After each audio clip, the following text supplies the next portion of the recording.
এ কি কুরবানি নেকির কাজ ইচ্ছা মতো দিবা? কুরবানি নেকির কাজ, তা একবারে সুন্দর ঝকঝকে টাটকা দিতে হবে, তাজা। কুরবানি মানে চোখ দেখো ঠিকঠাক কিনা, কুরবানি মানে কান দেখো ঠিক আছে কিনা, কুরবানি মানে লেজ দেখো ঠিক আছে কিনা, কুরবানি মানে পা দেখো ঠিক আছে কিনা, কুরবানি মানে খুর দেখো ঠিক আছে কিনা, কুরবানি মানে দাঁত উঠেছে কিনা, কুরবানি মানে মোটা তাজা কিনা, কুরবানি মানে জান্নাত। ভাগে নিয়ে পিড়াপিড়ি করছে। মৌলানা সাহেব বলেছে সাপাহার থেকে, কে বলেছে ভাগে চলবে না রে? এমন ফাটাইল ভাগে চলবে না মানে, তখন ভাগে দিয়েছে, দেখ কলিজা নিয়ে খালি গন্ডগোল করছে। আমি কোনোদিন বলিনি, আমার জীবনে কোনোদিন বলিনি যে ভাগে হলো ব্যক্তিগত ব্যাপার, পরিবারে একটা দিতে হবে। টাকা বেশি আছে, ইন্ডিয়া পাশে আছে, রাজস্থান থেকে উট, না হলে গরু, না হলে খাসি, না হলে ছাগি, চাঁপাই নবজের ভাষাতে দাঁড় দাঁড় ছাগি, নইলে ভেড়া ভেড়ি। এইভাবে আকিকে 7 দিনের দিন, মরা কানা খোড়া ল্যাংড়া, খালি জানটা বেঁচে আছে বাস। তো এদের জাহান্নাম হবে কিভাবে? আল্লাহ বলছেন ইউখাযু বিন নাওয়াসি ওয়াল আকদাম, এদের মাথার সম্মুখ ভাগ, মুখের দিক আর পা ধরে জাহান্নামে নিক্ষেপ করা হবে। এ হলো এদের বিচার। আর মোমেন পুরুষ নারী যারা, আমরা আপনারা যারা, এদের ব্যাপারে আল্লাহ বলছেন ফাম্মা মান সাকুলাত মাওয়াজিনুহু ফাহুয়া ফি শাতির রাদিয়া, বিচারের মাঠে যাদের নেকির পাল্লা ভারী হবে তাদের থাকার জায়গা হবে অতীব সুখ স্বাচ্ছন্দ্যময় জান্নাত, নেকির পাল্লা ভারী হলে। ওয়া আম্মা মান খাফফাত মাওয়াজিনুহু ফাউম্মুহু হাবিয়া, আর যার নেকির পাল্লা হালকা হবে তার থাকার জায়গা হবে অতীব গভীর গহ্বর হাবিয়া নামক জাহান্নাম। ওমাদরাকা মাহিয়া, মুহাম্মদ সাল্লাল্লাহু আলাইহি ওয়াসাল্লাম বলতে পারেন হাবিয়া নামক জাহান্নামটি কি? আপনার কি জানা আছে? আমি বলি নারুন হামিয়া, তা হচ্ছে জ্বলন্ত উত্তপ্ত আগুন। পাল্লা হালকা হলে জাহান্নাম, নেকির পাল্লা ভারী হলে জান্নাত। এটা আল্লাহ বলছেন। তাহলে পাপ নেকি মানুষের ওজন হবে, এটা বুঝতে পেরেছেন তো? মানুষের পাপ নেকি কি হবে? ওজন হবে। নাযাউল মাযিনাল কিসতা ইয়াউমাল কিয়ামা, আল্লাহ তাআলা বলছেন আমি বিচারের মাঠে দাঁড়িপাল্লা স্থাপিত করব ন্যায় সঙ্গতভাবে আমি দাঁড়িপাল্লা স্থাপিত করব, কারো নেকি কমবেশ করা হবে না। এই কথা আল্লাহ তাআলা বলেন।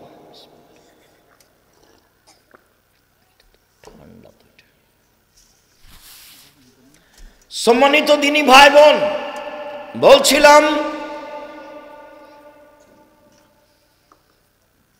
সদাচরণের নেকি সবচেয়ে ভারী। মধ্যখানে আর একটা কথা বলে সিরিয়াল শুরু করি। আর একটা ইবাদতের নেকি ভারী, তবে সবচেয়ে ভারী নয়। আর একটা ইবাদতের নেকি ভারী, দেখেন আমার দিকে। আবু হুরায়রা রাদিয়াল্লাহু তাআলা আনহু বলেন রাসূল সাল্লাল্লাহু আলাইহি সাল্লাম বলেছেন কালেমাতানে, দুইটি বাক্য, খাফিফাতানে, উচ্চারণে হালকা, হাবিবাতানে এলা রহমানে, রহমানের নিকটে প্রিয়, সাকিলাতানে ফিল্মি জানে, দাঁড়িপাল্লায় ভারী। সুবহানাল্লাহি ওয়া বিহামদিহি সুবহানাল্লাহিল আযীম, সুবহানাল্লাহি ওয়া বিহামদিহি সুবহানাল্লাহিল আযীম, সুবহানাল্লাহি ওয়া বিহামদিহি সুবহানাল্লাহিল আযীম। এর নেকি ভারী, তবে সবচেয়ে ভারী নয়। তবে সুবহানাল্লাহর চেয়ে ভারী, আলহামদুলিল্লাহ এর চেয়ে ভারী, আল্লাহু আকবার এর চেয়ে ভারী, সুবহানাল্লাহি ওয়া বিহামদিহি শুধু এইটুকুর চেয়ে ভারী, সুবহানাল্লাহি আলহামদুলিল্লাহ ওয়া লা ইলাহা ইল্লাল্লাহ আল্লাহু আকবার এর চেয়ে ভারী। যত তাসবিহ আছে দুনিয়াতে সব তাসবির চেয়ে ভারী নেকির তাসবিহ কি বলেন তো দেখি?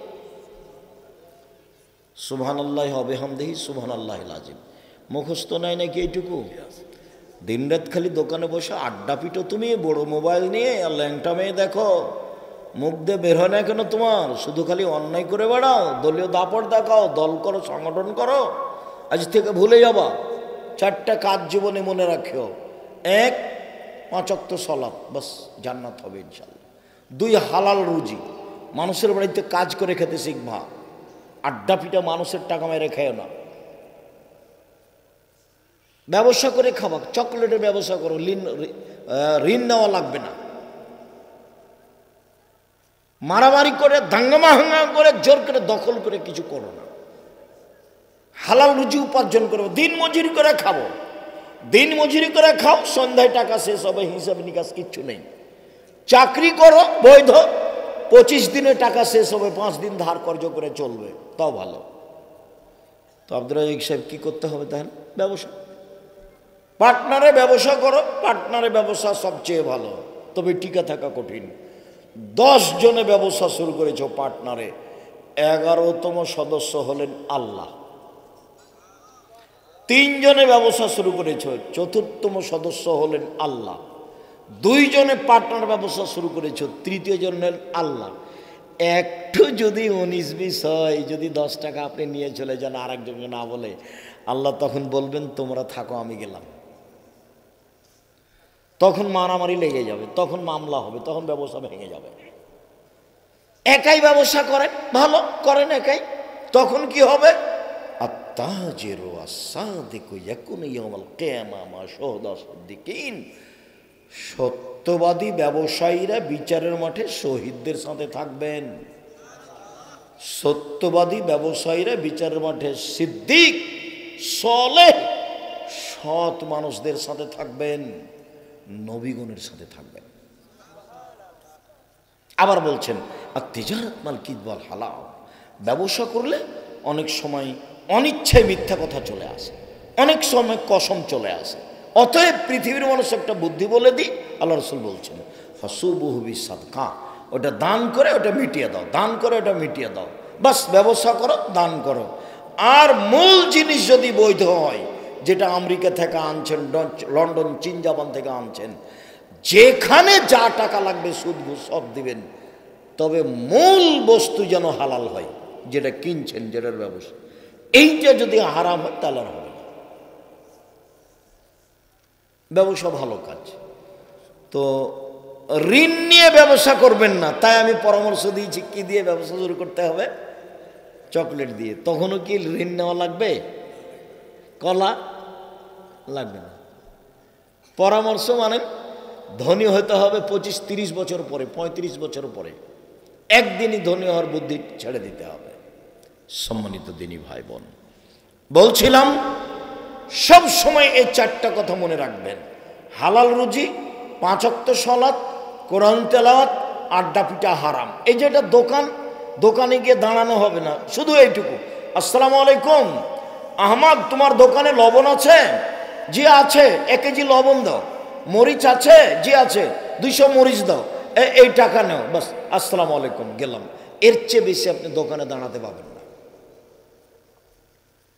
যদি দাঁড়ান তাহলে আপনার খাসলত খারাপ, আপনার অভ্যাস খারাপ, আপনার স্বভাব খারাপ, আপনি নিম্ন শ্রেণীর মানুষ, আপনি ইতর শ্রেণীর মানুষ।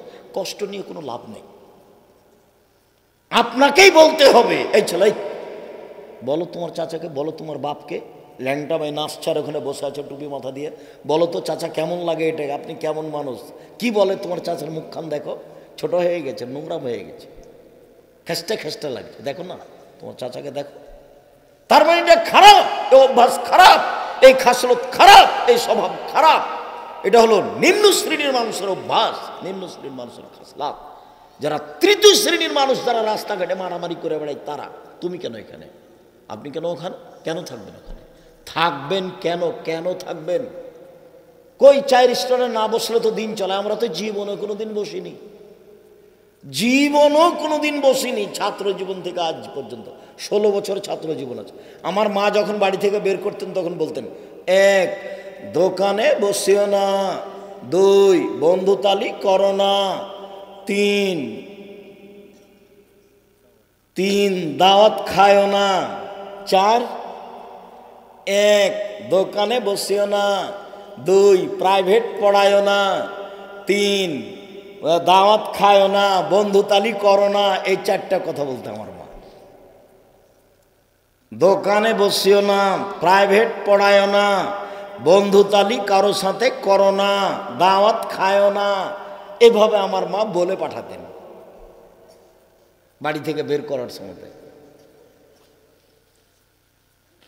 তো আপনি ছেলে রেখে আসেন প্রতিষ্ঠানে, পরের দিনই দেখতে যান, কাঁধে তখন নিয়ে চলে আসেন। তা আমি খুব কষ্ট পাই যে আপনি দিন রাত আমার বক্তব্য শুনলেন, তবে একটু আপনার পরিবর্তন আসলো না। তা আমরা একদিন নাচল মাদ্রাসাতে পড়ছি, আসবো না, সেই জন্য নদীতে সাঁতার দিচ্ছি, অনেক দেরি করে আসছে। তা আমার মা ভাত টাত রান্না করে রেডি হয়ে বসে আছে। তো এখন আমি এসে বলছি যে আজকে যাব না। তো আমার মা খাওয়া রেডি করেছে, খেয়ে নে যা।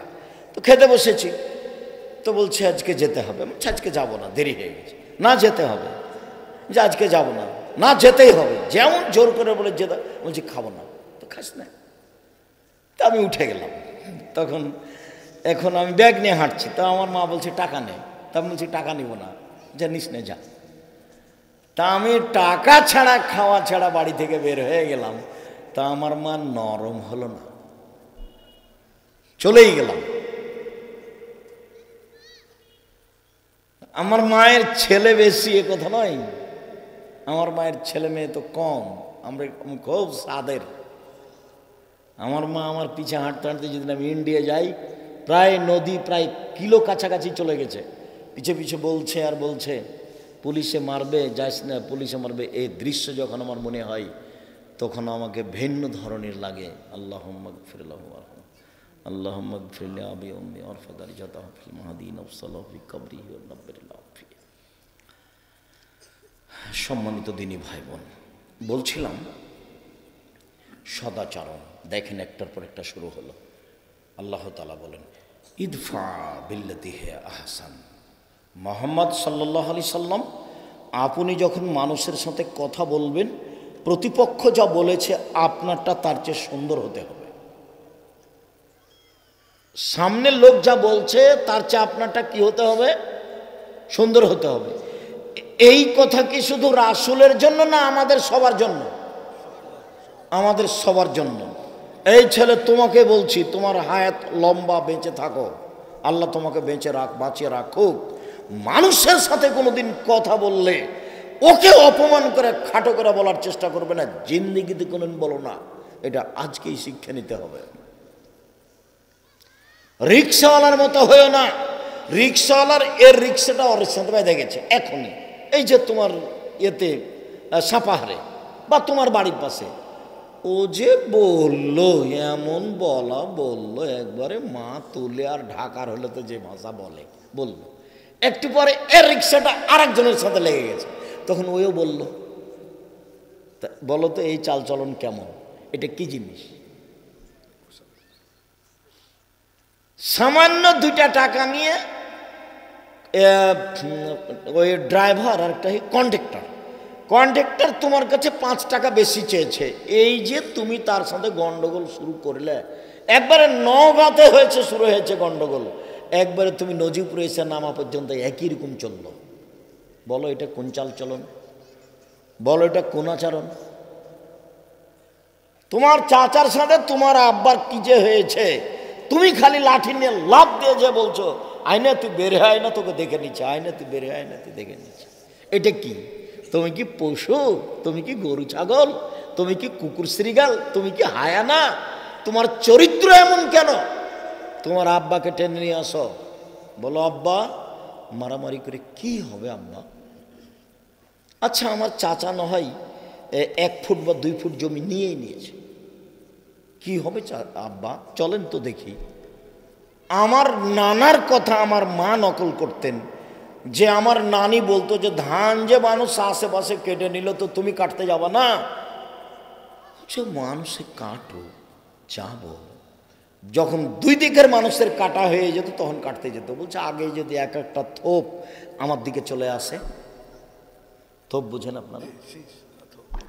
ধানের থোপ, যেটা যারা 4-5টা ধান আছে একসাথে, ধানের মোথা থোপ কয়েকটা একসাথে বড় হচ্ছে। তো আবার ওই এখন তো আইল হয়ে গেছে, তখন মেপে ফাঁড়ি দিত। তো ফাঁড়ি দেওয়ার সময় মাঝামাঝি যে ধানের থোপটা পড়েছে, ওটা কি করবেন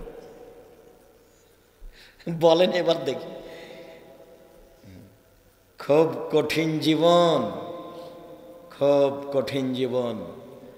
আল্লাহ রসুল বললেন, সাহাবিগণ বললেন, আল্লাহ রসুল সবচেয়ে ভালো মানুষ কে বলেন তো? আল্লাহ রসুল সবচেয়ে ভালো মানুষ, এটাই জিজ্ঞাসা।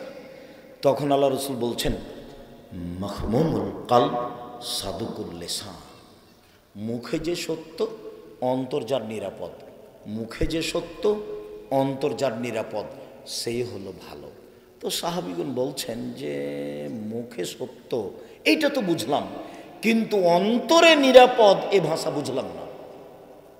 মাহমুমুল কালব এইটা কি? অন্তরে নিরাপদ এটা কি? তখন উত্তর বলছেন আল্লাহ রাসূল, আত্তাকিউ ওয়ান নাকিউ, স্বচ্ছ পরহেজগার, স্বচ্ছ পরহেজগার, স্বচ্ছ পরহেজগার। স্বচ্ছ তোমাকে একটু বুঝাই ছেলেরা, তোমরা 10ম শ্রেণীতে পড়ো, সবাই মিলে টাকা উঠিয়েছো, উঠিয়ে কি যেন তোমরা কিনবে, তো দুইজনকে পাঠিয়েছো। তখন ওরা দুইজন এক কাজ করেছে, নাস্তা করেছে 50 টাকার, দুইজন মিলে দিয়ে তখন ওই 50 টাকায় এই জিনিসগুলোর দাম বেশি করে ওর সাথে মিশিয়ে দিয়েছে। নাস্তা আর লেখেনি, কথা বুঝতে পারছো কি? এটার ওগুলোর একটু দাম বেশি করে এটা ওর সাথে মিশিয়ে দিয়েছে। এবার তুমি বলো নিজেকে যে তুমি স্বচ্ছ কি না? তুমি কি স্বচ্ছ? তুমি স্বচ্ছ নও, জাতি তোমার কাছে নিরাপদ নয়। আব্দুল্লাহর বক্তব্য শোনো না, তাহলে বুঝতে পারবে যে চেয়ারম্যান কে হবে, মেম্বার কে হবে, এমপি কে হবে।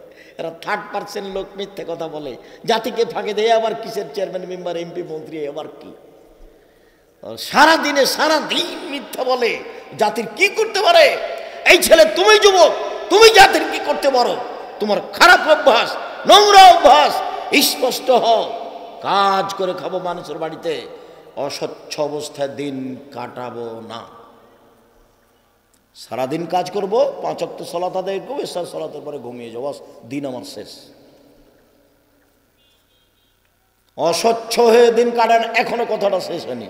আবার বলছেন, শোনো, স্বচ্ছ মানে হলে এই লা ইসমা আলাইহি, যার কোনো পাপ নেই। পাপ তো সবারই আছে, পাপ হলেই ক্ষমা চায় যে পাপ নেই তার, 1। 2, ওলা বাগিয়া, সীমালঙ্ঘন নেই যার। এটা বহুদিন বলেছি, সীমালঙ্ঘন ছোট, সীমালঙ্ঘন বড়। এই জমি জোর করে দখল করেছ, এটা হলো সীমালঙ্ঘন বড়। 200 মরিচ নিবা, তো বলছো যে ভাইজান আপনার মরিচ কেমন দেখি, দে একটা হাতে নিয়ে আছো। এবার ওজন হয়েছে 200, দাঁড়িপাল্লা ঠিক হয়ে গেছে, বলো তো হাতেরটা কোথায় রাখবা? যদি তোমার ব্যাগে বা তোমার পাল্লায় রাখো, তাহলে এটা ছোট সীমালঙ্ঘন। সীমালঙ্ঘন নেই যার। 2, আত্মসাৎ নেই যার। 4, হিংসা নেই যার, সেই হলো স্বচ্ছ, আল্লাহ রাসূলের মুখের ভাষা। 1, পাপ নেই যার। 2, সীমালঙ্ঘন নেই যার। 3, আত্মসাৎ নেই যার। 4, হিংসা নেই যার, সেই হলো স্বচ্ছ। মনে থাকবে না মনে হয়? বলো তো, ঘুমিয়ে গেছো? 1, পাপ নেই যার মানে কি? পাপ হলেই কি করে? তওবা করে ক্ষমা চাই। 2, সীমালঙ্ঘন নেই যার, একটা ছোট একটা বড় দেখিয়েছি। 3, আত্মসাৎ নেই যার। এই যে তোমরা 50 টাকার নাস্তা করে ওরই সাথে মিশিয়ে দিয়েছ, দিয়ে হিসাব দিলা, এখন তোমার ভিতরে আত্মসাৎ আছে, তুমি স্বচ্ছ মানুষ নও। 4, হিংসা নেই যার। হিংসা এমনিতে জন্ম নেই। তোমার দোকান এইটা, আমার দোকান এইটা, খালি মানুষ আসে তোমার দোকানে জিনিস নিয়ে চলে যায়, মানুষ আসে তোমার দোকানে জিনিস নিয়ে চলে যায়। তো আমার কাছে এসেছে একজন, তখন আমি বলছি, বুঝেন না, ওই লোক 20 টাকার জিনিস 40 টাকা ধরে, ওখানে যান কেন, ওখানে যান কেন? এ দেখো হিংসা এমনিতে গড়ে উঠবে। এক মৌলানা আর এক মৌলানার সাথে কথা বলে না, হিংসে। আবার বলছে যে কত যে কি পেশাব করে দেবো, আরো কত কিনা ভাইজান। একজন আর একজনের সাথে কথা বলে না, সাক্ষাৎ করে না, কোরআন হাদিস পড়ছে খালি দিন রাত। আর বক্তা তো আল্লাহর রহমতে গেছে, শতকরা 95 জন বক্তা মিথ্যুক, 98 জন মুফাসসির মিথ্যুক। উমর রাদিয়াল্লাহু তাআলা আনহুকে বাংলাদেশে বেঁচে থাকলে শতকরা 98 জন মৌলানার আজীবন জেল হতো, কেউ বাইরে থাকতে পারত না, সব জেল হয়ে যেত। আল্লাহ রাসূল আফসোস করে বলেছেন, পৃথিবীর মানুষ মনে রেখো, আশঙ্কা করে গেলাম 3টি, আমার উম্মতের উপরে আমি আশঙ্কা করে গেলাম 3টি। এক, আইম্মাত মুজিল্লিন, ভ্রান্ত হুজুর, মৌলানারা ধর্ম বেচা খাবে, এইটা আমার আশঙ্কা। 2, সাত্তাবদ কাবাইল মিন উম্মতিল আওসান, আমার উম্মত মূর্তি পূজা করবে, এইটা আমার আশঙ্কা। বাপের ছবি সুন্দর করে সাজিয়ে রেখেছে। 3, সাত্তালতাহিকু কাবাইল মিন উম্মাতিল মুশরিকিন, আমার উম্মত হিন্দুদের সাথে মিশে যাবে, এটা আমার আশঙ্কা। এই 3টে পৃথিবীর মানুষ শুনে রেখো। 1, হুজুরেরা ধর্ম বেচা খাবে, এটা আমার আশঙ্কা। 2, আমার উম্মত মূর্তি পূজা করবে, এটা আমার আশঙ্কা। 3, আমার উম্মত হিন্দুদের সাথে মিশে যাবে, এটা আমার আশঙ্কা। গান বাজনা আগে কাদের বাড়িতে হতো? হিন্দুদের বিবাহে।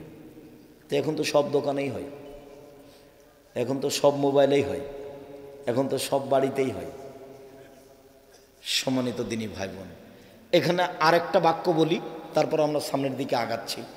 আল্লাহ রাসূল বলছেন, বানি ইসরাইল হয়েছে 72 ভাগে বিভক্ত, আমার উম্মত হবে 73 ভাগে বিভক্ত। সবাই যাবে জাহান্নামে, একদল জান্নাতে। দলটা বলার সাথে এখন উত্তর দেওয়া হচ্ছে। সাহাবীগণ বললেন, তারা কারা? তখন আর দল বললেন না, তখন বললেন, আমার নীতি এবং আমার সাহাবীর নীতির উপরে যারা থাকবে তারা। এইটুকু বলার পরে বলছেন, পৃথিবীর মানুষ শুনে রেখো, আমার উম্মত মিশে যাবে ইহুদি খ্রিস্টানের সাথে, চালচলনে, কথাবার্তাতে, পোশাক আশাকে, খাতা কলমে, অফিস আদালতে, কোর্ট কাচারিতে। ডান হাতের বিঘত যেমন বাম হাতের সমান, মিশে যাবে তেমন সমান সমান।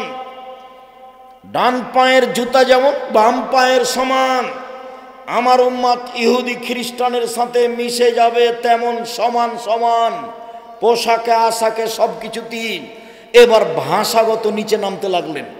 ভাষাগত নিচে নামতে নামতে নামতে বলছেন, পৃথিবীর মানুষ শুনে রেখো, ইহুদি খ্রিস্টান যদি মায়ের সাথে জেনা করে থাকে, তো আমার উম্মত ওদের সাথে মিল দিতে গিয়ে মায়ের সাথে জেনা করবে। ইহুদি খ্রিস্টান, নাউজুবিল্লাহি মিন যালিক, ইহুদি খ্রিস্টান যদি মায়ের সাথে জেনা করে থাকে, আমার উম্মত তাদের সাথে মিল দিতে গিয়ে মায়ের সাথে জেনা করবে। বলো তুমি, এটা একেবারে নিবিড় পল্লী। মেয়েটার নখ বড় কেন, নখের নেইল পালিশ কেন? ইহুদি খ্রিস্টানদের নীতি। বলো তুমি, মেয়েটার ভরু তোলা কেন, মেয়েটার ভরু চিকন কেন? ইহুদি খ্রিস্টানদের নীতি। বলো মেয়েটা স্কিন পায়জামা আছে পরে কেন? এটা ইহুদি খ্রিস্টানদের নীতি। বলো মেয়েটা এমন পায়জামা পরে আছে, আর একজন ভিতরে ঢুকবে, এ আবার কোন পোশাক? সম্মানিত দিনী ভাই বোন, বলছিলাম মহান আল্লাহ বলেন, জাদেলহুম বিল্লাতি হিয়া আহসান। মুহাম্মদ সাল্লাল্লাহু আলাইহি সাল্লাম, যখন আপনি মানুষের সাথে কথা বলবেন, কথা যদি তর্কমূলক হয়, বাক বিতণ্ডমূলক হয়, তাহলে আপনি যেটা বলছেন ওর চেয়ে যেন সুন্দর হয়। কোনো দিন জীবনে কোনো দিন বেড়ে কথা বলে নিবেন না, যা হবে হবে, ছাড়, শুধু ছাড়। চলেন এবার দেখাই। সদাচরণ এমন একটা জিনিস যা দিয়ে জান্নাতুল ফেরদাউস পাওয়া যায়। এমন ইবাদত পৃথিবীতে নেই যার সরাসরি বিনিময় জান্নাতুল ফেরদাউস, সদাচরণ ছাড়া।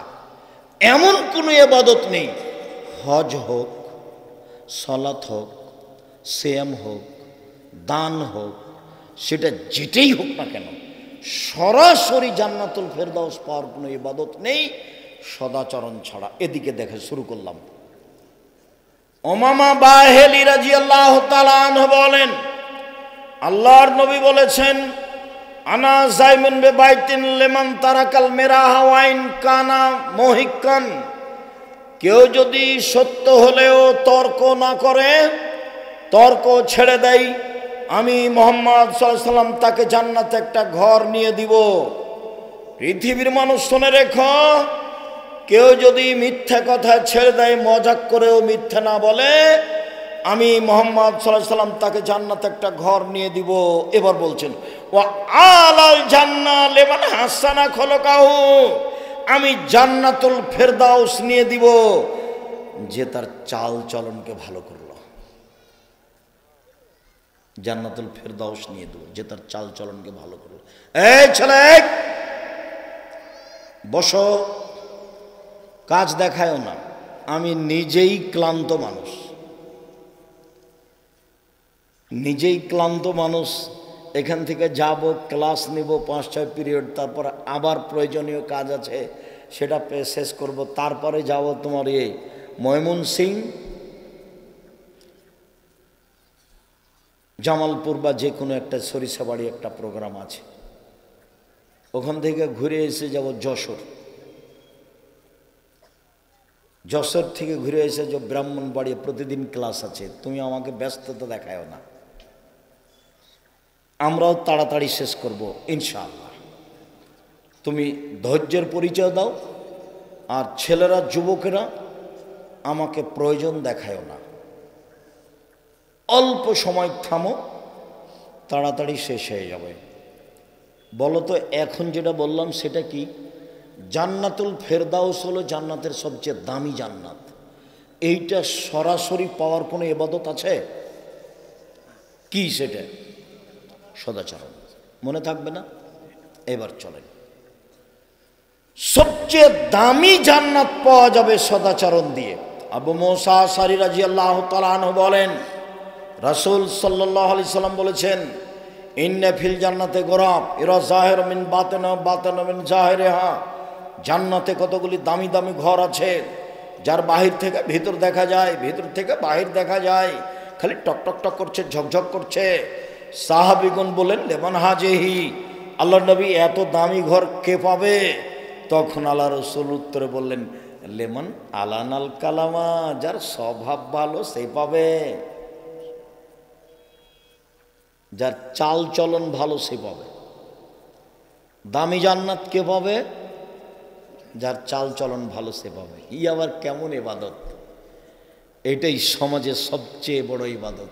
তুমি এখনই যাও, বের হও, বাড়িতে যাচ্ছ, তোমার মোটর সাইকেলের সাথে আর একজন মোটর সাইকেল লেগে গেছে, দেখি তোমার মুখখান কেমন চলে। এখনই তুমি পরীক্ষা হয়ে যাও। বা তোমার সামনে আর একটা গাড়ি এসে থেমে গেছে, তো তুমি খুব তাড়াহুড়া করছো, দেখি এবার তুমি কি করো। 24 ঘন্টার মধ্যে 1000 বার তুমি ঠেকে যাবে চাল চলনের কাছে। চাল চলন কাকে বলে? আলেম ওলামাকে বলো না মুহাম্মদ সাল্লাল্লাহু আলাইহি সাল্লাম জিন্দেগিতে কখন চাল চলনে হেরে গেছেন। বহু সমস্যা তার উপরে এসেছে। 1 মিনিট এদিকে দেখেন, 1 মিনিট। আল্লাহর নবী আয়েশার কাছে আছেন, আয়েশা রাদিয়াল্লাহু তাআলা আনহা। তো অন্য স্ত্রী বাটিতে করে তরকারি পাঠিয়েছে আয়েশার কাছে। তখন আয়েশা মনে মনে ভাবছেন, বাহ, তোমার তো সাহস ভালো, তুমি আমার এখানে তরকারি পাঠাও। দিয়ে ওই কাজের মেয়ের হাতে এইভাবে বাড়ি দিয়ে ফেলে দিয়ে বাটিটাও গেছে, তরকারি হয়ে গেছে। তো তুমি যদি এই কোন থানা, এটা প্রতিনিতলা থানার মানুষ হতে, তাহলে বউকে বলতে, তুই অমুক, তুই তুমুক, তোকে এই করবো সেই করবো, তুই চলে